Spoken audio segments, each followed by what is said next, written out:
Veja, irmãos, que Deus ele vai colocar 2, 3 grandes assuntos aqui no capítulo 7.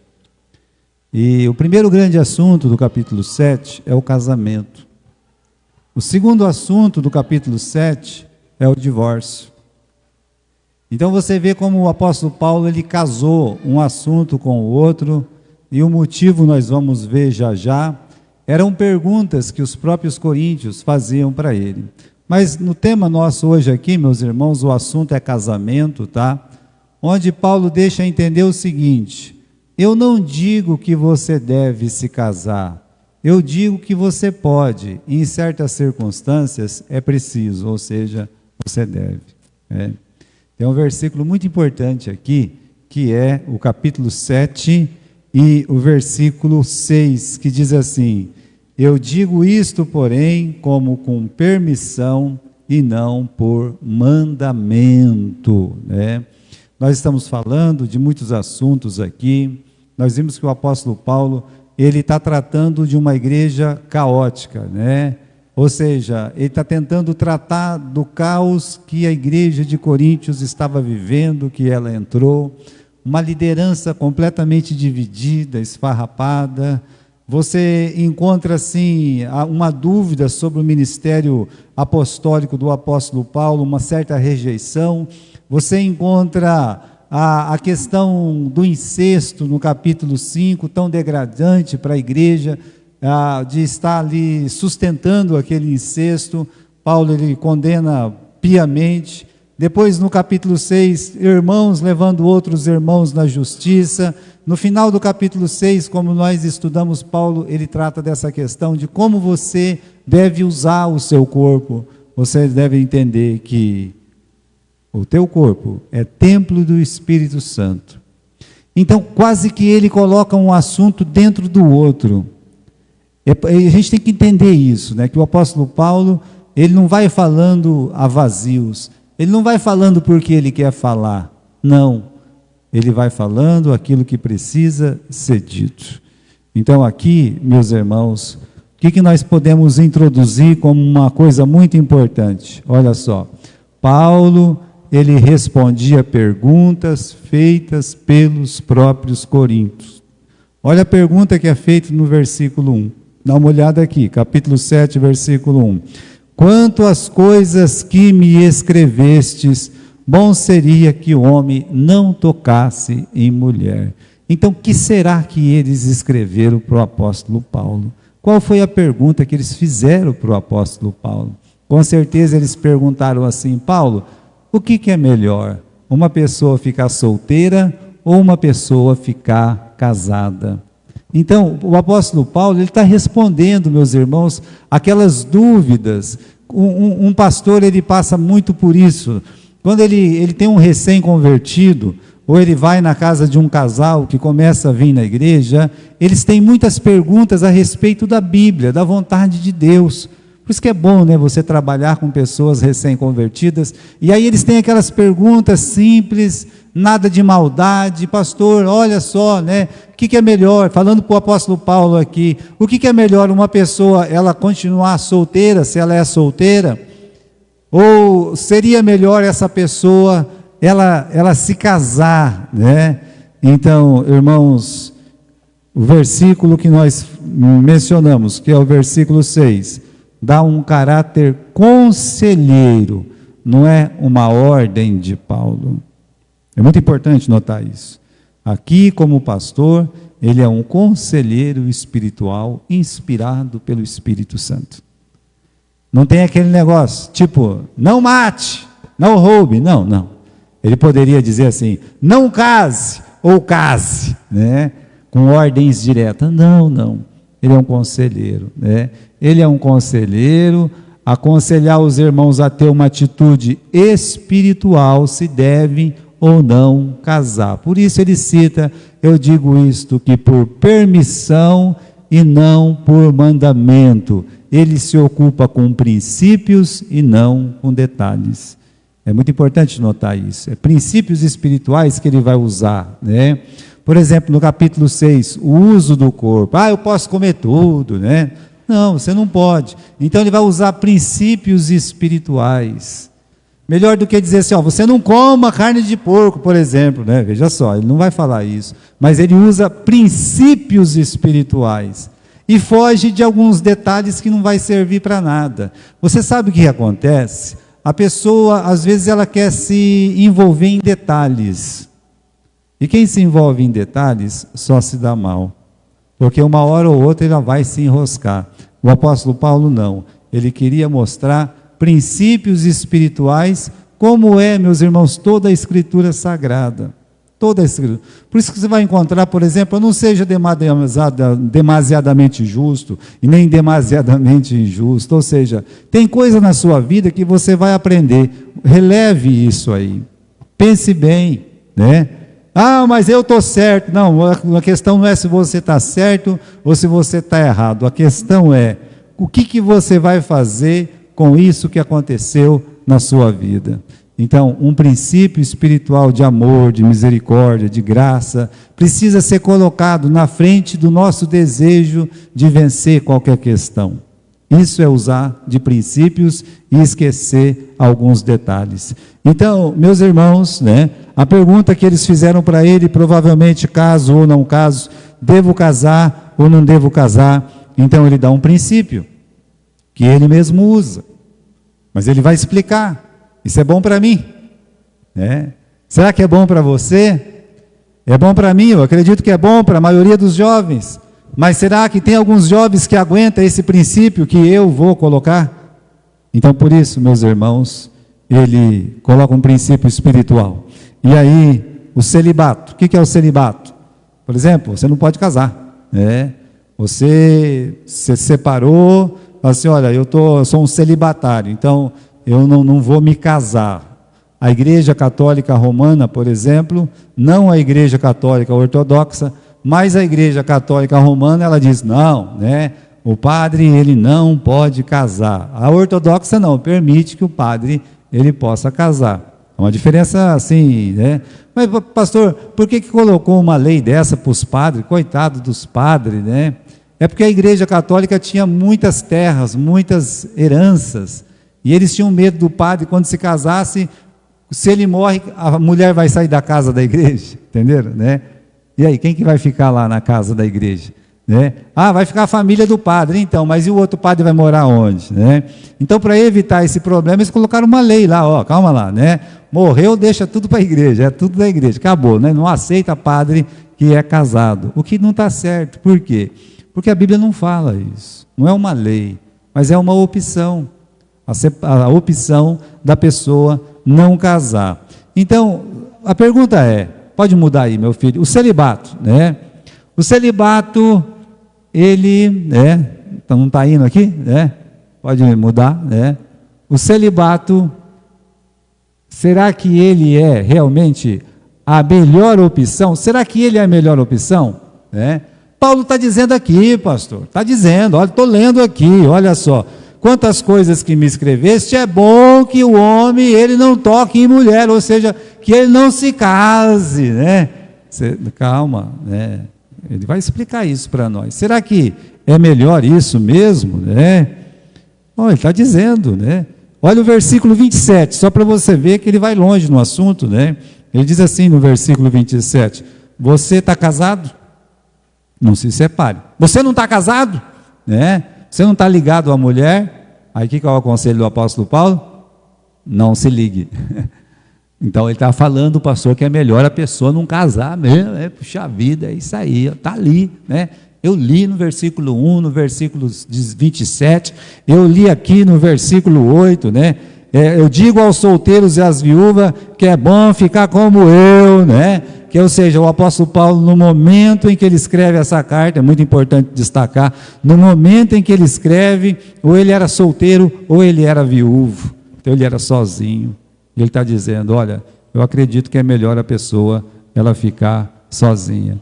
Então, irmãos, vamos lembrar do caráter conselheiro do nosso texto, né? E quando que o apóstolo Paulo, ele estava escrevendo essa carta? A igreja vivendo perseguição de todo lado. A esperança da igreja do Novo Testamento é que Jesus ia voltar quase que imediatamente.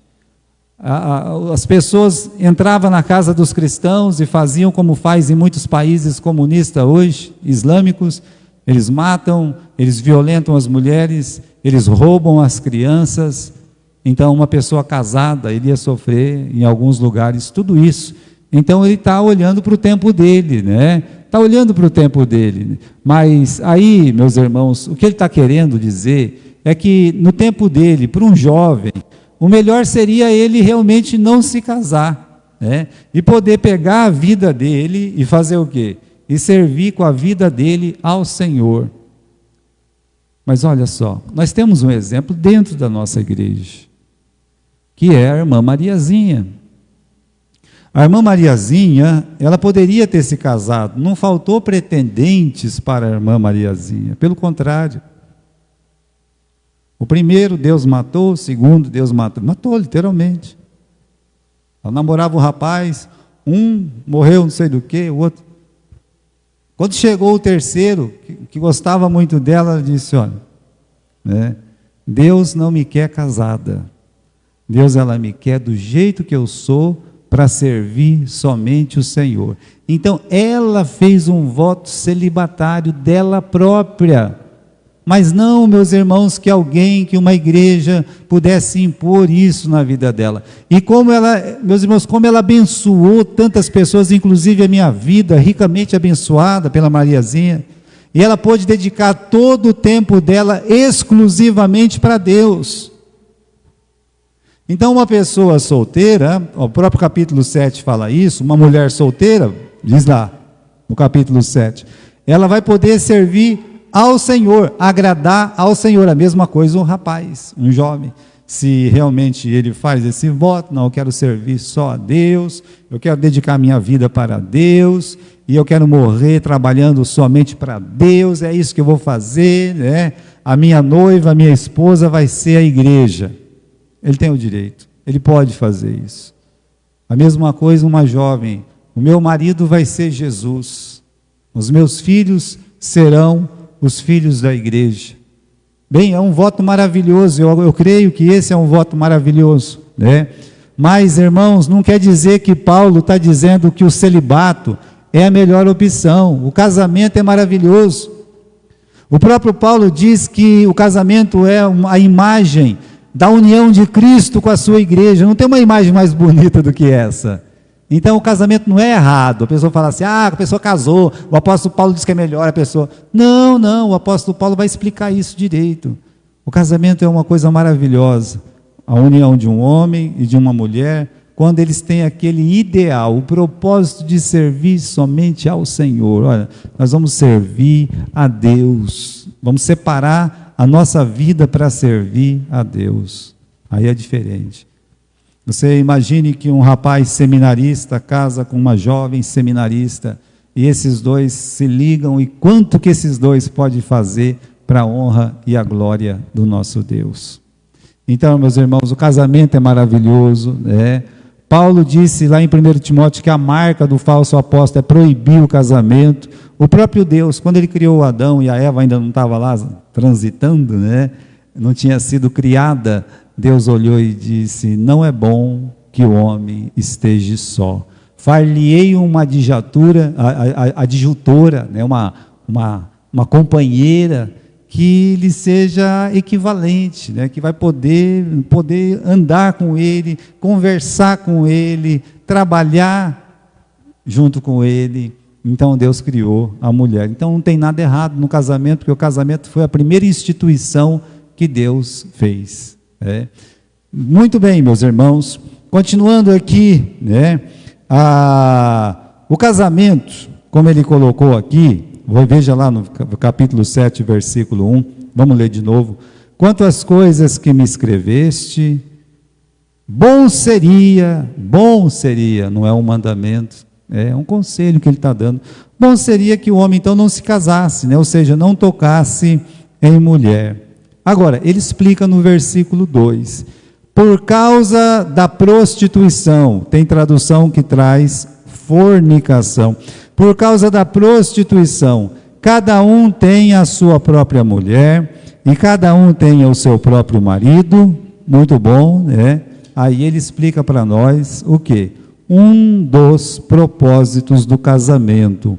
O casamento é um abrigo contra a tentação. Paulo diz que o casamento... pastor, está dizendo aqui então que do jeito que o Paulo está colocando, parece que o casamento serve só para isso, para inibir a fornicação, não permitir que um jovem solteiro e uma moça solteira, eles coabitem, que eles não fiquem um com o outro, assim, de uma forma íntima. Muito bem, mas não é só isso. O casamento, ele tem esse propósito também. O apóstolo Paulo está explicando aqui. Mas por causa da prostituição, né, cada homem tem a sua própria mulher e cada mulher tem o seu próprio homem. Ou seja, o homem case com uma moça, vai ser lá a sua esposa, a moça case com um rapaz, vai ser o seu marido, e o casamento desfaz o quê? A fornicação, a prostituição. Essa palavra, meus irmãos, ela se repete muitas vezes na Bíblia, tem diversos significados. Então, pode ser fornicação, pode ser aqui prostituição, como está escrito. Em alguns lugares ela está traduzida como adultério, em outros lugares ela está escrito imoralidade, porque é o verdadeiro sentido dessa palavra. Então o apóstolo Paulo diz, mas por causa da prostituição, olha, né, é melhor que a pessoa se case. Lembre-se novamente do teor conselheiro adotado por Paulo. Paulo tratou de um caso muito, muito delicado no capítulo 5 e também no capítulo 6. O rapaz que estava tendo um caso com a sua própria madrasta, no capítulo 5. No capítulo 6, um mau uso do corpo, completamente errado, para fornicação. Então ele está dizendo, olha, em vez de um rapaz ou de uma moça, fazer que nem a maioria dos coríntios faziam, iam lá para o templo, meus irmãos, da deusa Artemis, e ficava lá se prostituindo, pagando para um rapaz, pagando para uma moça. Então ele está dizendo, não faça isso, jamais faça isso. Então aqui, meus irmãos, já vimos também que aquele pensamento, aquele slogan, 2 slogans terríveis que tinha, né? Tudo me é lícito, né? O estômago é feito para o alimento é para o estômago. Como assim? O meu corpo é feito para mim viver, para mim usar ele do jeito que eu quiser. Não é. Paulo explicou isso para nós no capítulo 6. O nosso corpo não é para usar de qualquer jeito. Se a gente usar errado, nós vamos pagar o preço do nosso erro, e o preço é muito caro. Agora, nós podemos usar ele do jeito que Deus gostaria que fosse, como um templo do Espírito Santo. Como é que faz para um jovem que quer se abrasar, não pecar contra Deus? Deus está dizendo, case-se. Essa é a palavra de Deus. Aonde está escrito isso? Está escrito aqui no versículo 9, né? Se você não pode se conter, eu quero ficar com aquela moça, eu quero ficar com aquele rapaz, então a palavra de Deus diz assim, case-se. É melhor casar do que se abrasar. Essa é a lei, meus irmãos, de Deus para um jovem. Então, de fato, né, o casamento é um abrigo contra a tentação, né? O casamento, ele apaga maus desejos, sim, né? Por causa da fornicação, cada um tem a sua própria mulher, cada mulher tenha o seu próprio marido. Então o casamento é um abrigo contra a tentação, é o remédio de Deus contra os nossos desejos naturais, pecaminosos. Por isso, meus irmãos, essa é uma lição preciosa. Agora, o casado, no versículo 3, decidiu casar. Realmente, eu não vou aguentar namorar essa moça sem sair com ela, eu vou me casar. Case-se. Você vai ser abençoado por Deus, a moça do mesmo jeito, case-se. Você vai ser abençoado por cumprir a vontade de Deus. Deus vai honrar você que casou. Aí, eu casei. Você casou? Não diga. Não diga. Então, olha o versículo 3. O versículo 3 traz um outro assunto aqui. O marido pague à mulher a devida benevolência, e da mesma sorte, a mulher pague ao marido. A mulher não tem poder sobre o seu próprio corpo, mas o marido tem. E também, da mesma maneira, o marido não tem poder sobre o seu próprio corpo, o seu corpo pertence para ela. Ou seja, o casamento não é só um abrigo contra a tentação, o casamento implica na prestação do dever conjugal. Olha que interessante, né? 60% dos casamentos, eu falei na classe hoje lá, ele tem divórcio. 60% dos casamentos acaba com divórcio. Agora você está vendo que Deus está escrevendo aqui no versículo 3 e 4 para os casados. O marido pague à mulher o que é devido e a mulher pague ao marido o que é devido. E aí você vai atrás, por que as pessoas estão se separando? Por que as pessoas se separam? Aí, meus irmãos, a maior parte dos motivos da separação é o não pagamento da prestação conjugal, do ato conjugal. A mulher não se entrega para o marido não está nem aí com a mulher, então não há um pagamento dessa prestação. Eu chamo atenção a essa palavra no versículo 3, porque Paulo está dizendo, o marido pague, a mulher também pague, né? Então, que isso, pastor? Pague, né? Eu me lembro que eu só comprei uma coisa, prestação na minha vida, assim, depois de casado. Quando eu era solteiro, eu comprei um relógio e um rádio, né? Eu comprei um relógio, coisa mais linda do mundo, que eu apertava o botão assim, ele era dourado, e ele era todo escuro assim, e saía umas luzinhas vermelhas, era uma coisa muito chique naquele tempo, sabe?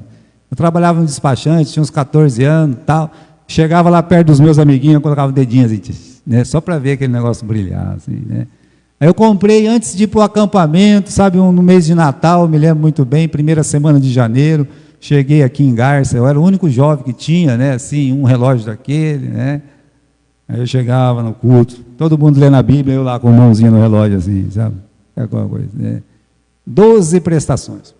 Né? Fui no acampamento, entrei dentro da água, porque ele era a prova d'água. Era prova d'água, tinha mais essa. Não, esse relógio, não, é prova d'água. Eu não sei o que aconteceu, eu estava lá no culto bem tranquilo, bem folgado, sabe? Cantando, olhei na minha mão, cadê o meu relógio? Caiu na água, nem vi, né? Mas até chorei, mas o meu relógio, quando eu paguei só uma prestação e já perdi o relógio, né? Mas eu paguei todas as outras prestações. Queridos irmãos, o casamento, você tem uma prestação para pagar com a sua esposa, e a esposa tem uma prestação, ou seja, prestação é a obrigação de pagar uma dívida de contrato. Você fez um contrato que vai amar, que vai honrar, que vai, né? Então você tem que pagar aquela prestação. Ah, ficou meio atrasado esse mês, olha, pague essa prestação, né? Pague. É o que Deus está dizendo de uma forma muito respeitosa, de uma forma muito amável. Veja, meus irmãos, o que diz o versículo 4, que a mulher não tem poder sobre o seu corpo. Ah, o meu corpo, minhas regras. Não existe isso nem para o homem, nem para a mulher. O seu corpo pertence ao seu marido. O corpo do marido pertence à sua esposa. Não, é Deus que está dizendo isso aqui. Então, assim, é melhor você perguntar, marido, com que roupa que eu posso usar? Porque às vezes a pessoa não fala nada, sai aí, e agora, meus irmãos, tem uma coisa muito triste acontecendo. Nossas mulheres respeitosas e casadas, muitas vezes, e os rapazes também, respeitosos e casados, eles querem ir nas suas férias e ficam o tempo todo desfilando fotos seminus. Isso não é bom. Coloca isso na cabeça. Você põe isso na sua cabeça. Não é bom. Um dia isso dá um problema. E quando der um problema, sabe o que vai acontecer? Pode acontecer até de ter um divórcio. Então, procure, né, usar de sabedoria. Quais são os maiores motivadores do não dever? Por que será que o marido para de ficar com a sua esposa? Por que será que a esposa não quer mais se entregar para o seu marido? Às vezes nasceu uma criança. Existe um método de medir crises no casamento. Em primeiro lugar, é quando morre alguém. A maior crise que pode vir, por exemplo, um casal, ele está lá, né? Está bem casado os dois. De repente, morre o pai dela, ou a mãe dele, ou morre uma criança deles. Então isso abala, isso em nível, isso abala muito. É terrível. Aí o marido, eu quero ficar com a minha mulher. Não, ela não quer, por quê? Porque ela está triste. Respeite o tempo dela. O segundo maior nível de estresse no casamento é o nascimento de uma criança. Porque criança toma o espaço de todo mundo, até todo mundo estava indo para as férias, todo mundo saia sozinho, daqui a pouco nasceu uma criança, ai meu Deus do céu, né? E ele chora de noite, ele chora de manhã, ele quer, né? Então, esgota fisicamente, mentalmente, o pai e a mãe às vezes. Às vezes a pessoa não está tão animada para pagar essa conta. Então, pode ser um motivo justo, uma reforma da casa, um estresse no trabalho. Converse, né? Olha, às vezes a pessoa, principalmente a mulher, ela vai sair do trabalho dela, ela vai trabalhar o tanto que você trabalha, 8 horas por dia. Só que ela vai chegar em casa, ela tem que fazer janta, ela tem que fazer almoço, ela tem que limpar a cozinha, por quê? Porque às vezes o marido ele vai na frente da televisão, ele fica lá só com o botão. E aí é muito estressante para ela saber que ela tem que fazer tudo. E aí o marido quer as coisas, né? Ela não está pronta. Conflitos interpessoais. Uma briga qualquer, uma briga por causa do jardim, uma briga por causa do dinheiro, né? Então, questão financeira, questão afetiva, sabe? Como assim questão afetiva, né? Às vezes a pessoa falou alguma coisa da minha mãe que eu amo tanto. Você não ama a minha família, tá? É uma questão afetiva, né? Às vezes o uso de álcool, o uso de drogas, a infidelidade, tudo isso causa um estresse e às vezes nem a mulher, ela está em paz para se entregar ao marido e nem o marido está em paz para ficar com a mulher. Mas dá uma olhada no versículo 3. Dá de novo uma olhada no versículo 3. 1 Coríntios 7:3. O marido pague à mulher a devida benevolência. E da mesma sorte, a mulher pague ao marido. Então, deve ser usado de muita sabedoria. Agora, o que acontece com a falta desse dever? Mulher não quer mais saber do marido, aí eu tenho meus motivos, né? O marido não quer saber mais da mulher, eu tenho M motivos. Ninguém tem motivo, vamos colocar assim, né? Porque a ordem aí é pague. Aí, veja só, o afastamento corporal resulta em novos afastamentos, como o afastamento emocional. Então a falta, meus irmãos, da união de corpos vai causar a falta da união de pensamentos, a união, meus irmãos, de espírito, de propósito. Vai faltar diálogo, baixa estima do outro cônjuge, que a pessoa não me quer mais, já vai entrar em crise, vai entrar em depressão, vai começar a tomar muitos remédios, brigas, traições, enfim. O divórcio é certo, não tem, sabe? Tudo porque o versículo 3, ele não está sendo respeitado. Veja bem, eu comprei um relógio, eu disse para vocês, eu perdi ele com menos de 30 dias, eu paguei ele o ano todo. Eu paguei ele. Eu perdi o relógio, a dívida acabou? Não acabou. Por quê? Porque eu assumi aquele compromisso. Não importa o que acontecer, você assumiu um compromisso, Deus vai te abençoar por você honrar esse compromisso que você tem. Pague. Eu tinha assim, às vezes, tristeza de ir lá e pagar, não tinha mais, né? Dá uma tristeza, mas paguei. Veja, queridos irmãos, depois eu peguei e coloquei um de plástico assim, que eram uns quadradinhos de plástico, né? E olhava a hora do mesmo jeito, né? Não tinha problema não. Veja, como é importante para nós, irmãos, como é importante ver o que a Bíblia está dizendo. Aí no versículo 5 agora, ele diz assim, não vos defraudeis uns aos outros, né? Senão por consentimento mútuo. Então aqui, né? No casamento, o corpo de um pertence para o outro. Nós já falamos sobre isso, né? Por exemplo, a pessoa fala assim: o corpo é meu, eu faço o que eu quiser, uso a roupa que eu quiser. Quando você é casado, você não pode falar isso. Posso dizer uma coisa? Nem quando você é solteiro, você pode falar uma bobagem dessa. Pastor, o corpo é meu, não sou casado ainda. A moça fala: o corpo é meu, não sou casada ainda. Eu ponho a roupa que eu quiser. Não, o capítulo 6 nós já estudamos sobre isso. O nosso corpo. O corpo pertence para quem? Para Deus. O nosso corpo é do Senhor. É o templo do Espírito Santo. Então, não existe, né? 1 mais 1 no casamento é igual a 1 só corpo, né? Da onde que veio essa ideia? Deus disse: e serão ambos uma só carne. Quando Jesus falou do casamento, ele repetiu 2 vezes essa frase.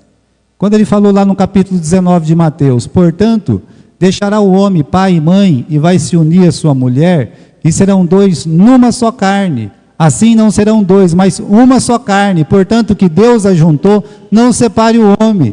É uma união inseparável aos olhos de Deus. Eles são um, Deus vai olhar os 2 como um só. Então eu não posso fazer o que eu quiser com o meu corpo. Eu não posso. Qual que deve ser a atitude do cônjuge quando ele se sente prejudicado do seu dever? Pastor, meu marido não me quer mais, né? Pastor, né? Minha esposa não me quer mais. Olhando para o versículo 3. E aí, o que nós vamos fazer? O que alguém deve fazer? Primeiro, paciência. O amor, tudo sofre, tudo crê, tudo espera. Tenha paciência, porque pode existir um bom motivo do cônjuge não estar pagando a sua prestação. Deve ter um bom motivo. Pode ser que não tenha motivo nenhum e você tem que ter ainda mais paciência. O meu marido não me procura. Como é que será que é o trabalho dele? O que ele está passando na vida dele? Como é que ele é tratado lá quando você não está perto e pode ver? A mesma coisa a mulher. Então, às vezes não é porque ele não te quer mais. Às vezes ele não quer nem ele mais. Coitado. Ou ela, da mesma forma. Então, primeiro ponto, tenha muita paciência com o seu cônjuge em relação a esse ponto. Segundo, o diálogo movido pela paciência. A conversa existe para afastar fantasma, né? A pessoa cria um fantasma na cabeça. Meu marido não me quer mais, eu acho que ele tem outra. Minha mulher não tem mais, eu acho que ele... Não, calma lá, conversa. Vamos conversar, vamos ver o que está acontecendo aqui, né? Pelo diálogo, o outro cônjuge vai fazer o quê? Vai poder falar: olha, você me maltrata. Ao seu jeito. Você está sempre falando de forma rude comigo. Você não tem paciência comigo. Você me trata pior do que o cachorro. Mas é bom você expressar o que você sente. No diálogo, quando uma pessoa começa a esconder o que ela sente, como é que vai consertar o casamento? É melhor chegar e falar: olha, eu não gosto dessas brincadeiras que você faz, eu não gosto dessas brincadeiras. Me machuca, né? Aí pode ser que a pessoa fale: me perdoe, pronto, acabou a barreira. Acabou, né? E terceiro, a sinceridade. Um bom diálogo só tem valor se ele for sincero. Se ele for sincero, o diálogo ele funciona. Olha, eu estava ouvindo a história de um casal e quem contou foi o próprio marido e contou para mim. Isso há alguns anos atrás. A mulher dele estava muito brava com ele. Ele é na época ele era um jovem lindo, né? E ela é uma jovem mais linda ainda, ou seja, o casal perfeito. Sabe aquele casal lindo, perfeito? Não tem nada que pode impedir os dois de se amarem. Aí, sabe, assim, ele meio triste e tal, né? E aí disse que conversou, né, com a esposa dele, né? O que está acontecendo, né? Teve coragem de conversar, porque ela não queria conversa. Não é nada, não. Não, pode falar, eu estou fazendo alguma coisa, né? Aí ela disse: tá, né? Olha, o que eu vou dizer parece ser muito engraçado, né? Mas vinha umas barras de chocolate de outro país, né? E ela guardava para ela, porque mandava para ela, né? E ele, sabe, comelão, ele comeu tudo, comia tudo, não deixava nada para ela, né? Ele, você comeu todas as barras de chocolate, né? Mas isso é motivo? Para ela era uma coisa simples. Mas é isso?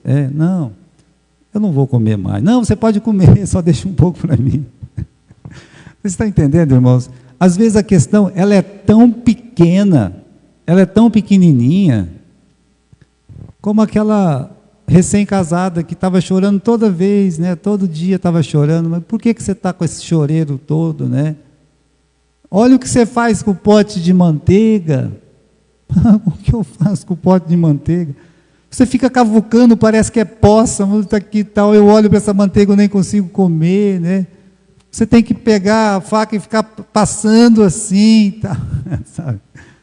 Mas o que isso tem a ver, pastor? Eu só estou contando essas histórias que chegaram até mim, meus queridos irmãos, para dizer que às vezes o motivo ele é tão pequeno que a gente nem consegue imaginar. Só que tem que falar. Olha, isso que você está fazendo me magoa, me chateia. E o outro lado tem que entender, o pote de manteiga, sabe o que eu vou fazer? Eu vou pegar esse pote de manteiga, passar a mão, lambuzar tudo tua cara, não sei o que, né? Faça isso. E você vai ser um marido excelente ou uma esposa excelente. Mas ela está confessando o que deixa ela triste, ou ele confessa o que deixa ele triste. O que você tem que fazer? Confesse o seu erro. E você diga, olha, isso, vou tentar não fazer mais isso. Eu vou tentar melhorar. Você me perdoa? Eu te perdoo. Pega o telefone, encomenda aí uma meia dúzia de barra de chocolate dessa marca, não sei o que, é um mês que vai chegar, não tem problema, né? Pode, quanto que é? Não importa o preço, eu vou pagar, né? Então, ele está disposto a consertar, a deixar a esposa feliz. Como a esposa tem que fazer a mesma coisa, sinceridade, né? Se algo não está bem, é melhor você falar do que se calar. É melhor falar para o marido que não está bem, mas o marido tem que ouvir, tem que prestar atenção. E a esposa também, né? Tem que falar para ela o que está errado e ela tem que ouvir, tem que prestar atenção. Por quê? Porque senão vai continuar a mesma briga. Eu estou dizendo, as brigas acontecem pelos mesmos motivos sempre. Sempre. E aí a união de corpos vai seguir essa paz que está dentro da cabeça. Com certeza, né? Queridos irmãos, o único motivo pelo qual o dever, a prestação, não vai ser paga. Olha aqui no capítulo 7 e no versículo 5.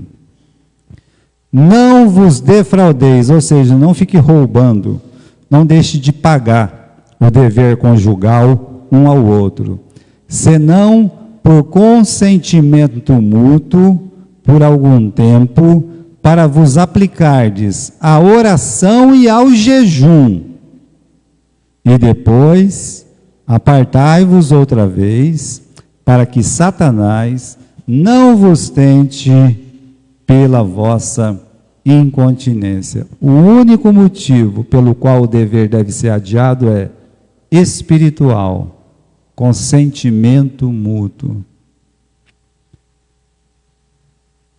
Oração, jejum. Olha, eu estou em jejum, estou em oração. A rainha Esther entrando em jejum para Deus resolver os problemas.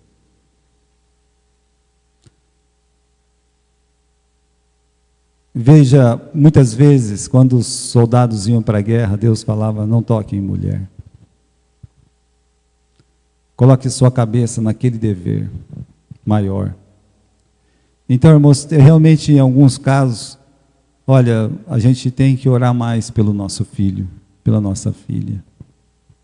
Vamos fazer um voto com Deus, vamos nos entregar em jejum e oração durante essa semana. E vamos nos unir em jejum, em oração. Mas isso tem que ser um propósito espiritual dentro de um contexto espiritual. Não uma coisa forjada, eu estou em jejum, oração, né? Não, não por isso. Às vezes as pessoas forjam, né? O homem vai forjar uma situação, a mulher vai forjar uma situação. Aí seremos como Raquel, que o pai dela olha e fala, desce do cavalo, não, não posso, né? Eu estou nos meus dias, não posso. Ah, então está tudo bem. Né? Não é assim que ela fez? Ela mentiu para o pai dela. Mas aqui não é um ato de mentira, aqui é um ato espiritual, é uma devoção a Deus. Então, meus irmãos, esse motivo faz do casamento um canal de crescimento e espiritual. Aquela oração conjunta, nós vamos orar, nós vamos jejuar, e há um crescimento espiritual muito grande do casal, se eles conseguem fazer isso. Então, Paulo está dizendo, por esse motivo, vocês podem ficar sem pagar essa prestação. Agora tem uma coisa, Paulo diz, no versículo 5, agora, diz no final aí, e depois, ajuntem-se outra vez. Por que agora nunca mais vou ficar com meu marido, ou nunca mais vou ficar com a minha esposa, porque agora eu vou me entregar ao jejum e à oração. Não, ele está dizendo, olha, depois, um tempo, você faz o quê? Vocês se ajuntem novamente. Por quê, pastor? Para Satanás não vos provar, ou não vos tentar, ou não vos abocanhar pela incontinência. É o que Paulo está dizendo. Então, meus irmãos, é fácil, por conta dessa separação de corpos, o diabo colocar pessoas que vai atrapalhar a nossa vida espiritual. Muito importante pensar nisso. Olha, vamos terminar falando que o casamento, ele não é só um contrato, né? Não é. Às vezes a pessoa fala assim, eu quero casar, mas casar por quê? Só para escrever no papel e ter um nome um pouco diferente? Casei. É uma corda muito fina, mais fina que uma teia de aranha. É uma corda muito fina, fraca para prender o marido ou a esposa.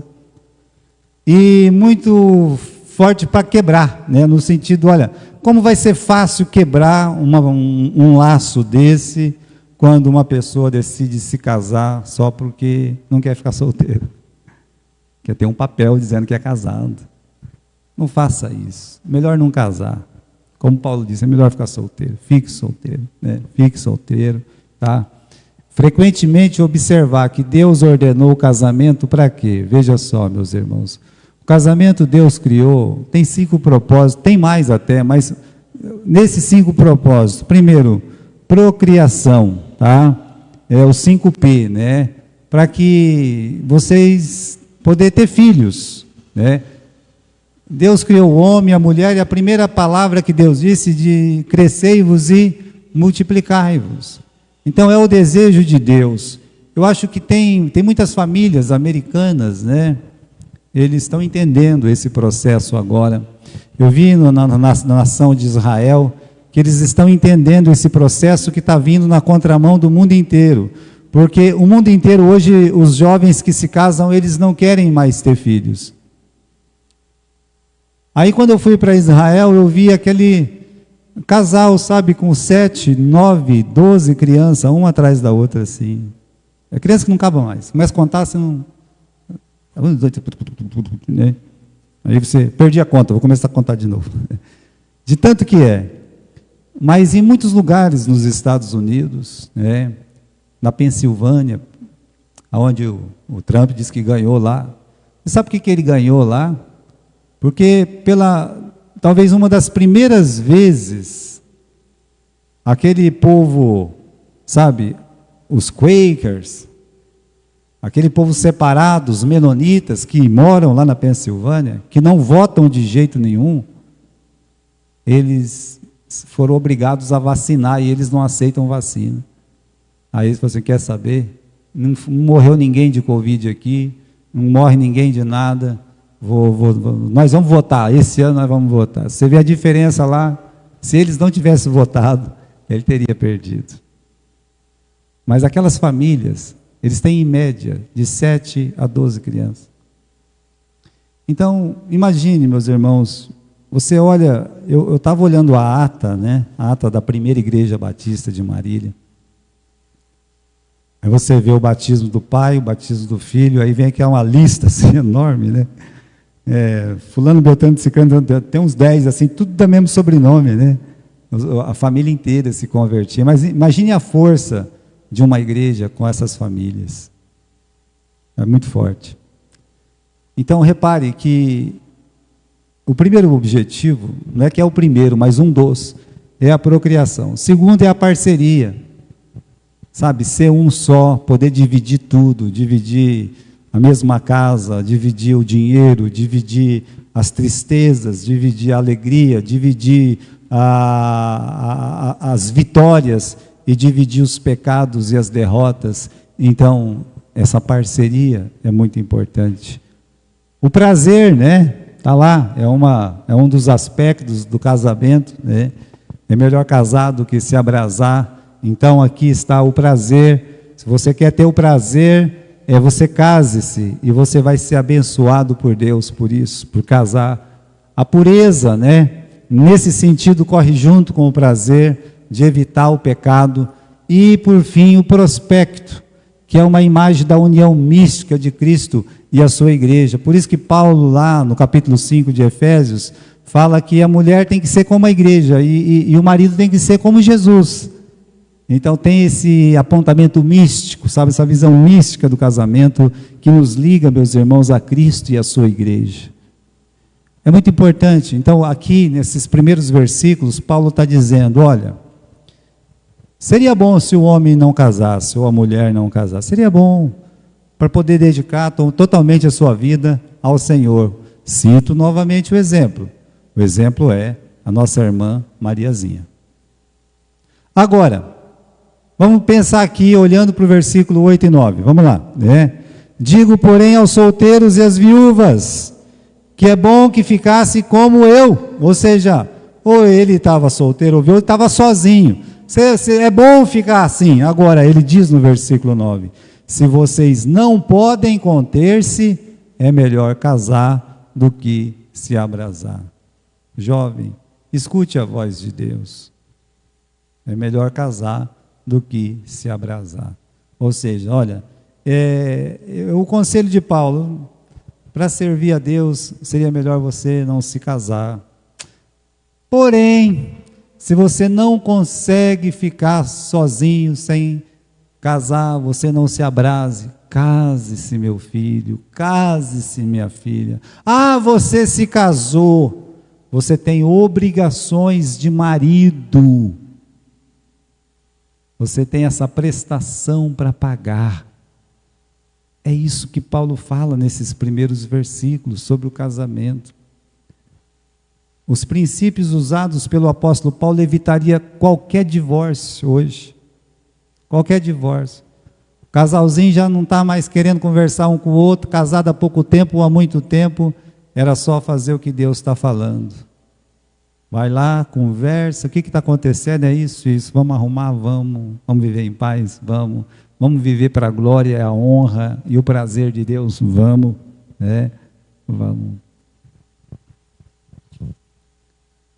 São coisas, meus irmãos, que nós aprendemos da palavra de Deus e temos que cumprir.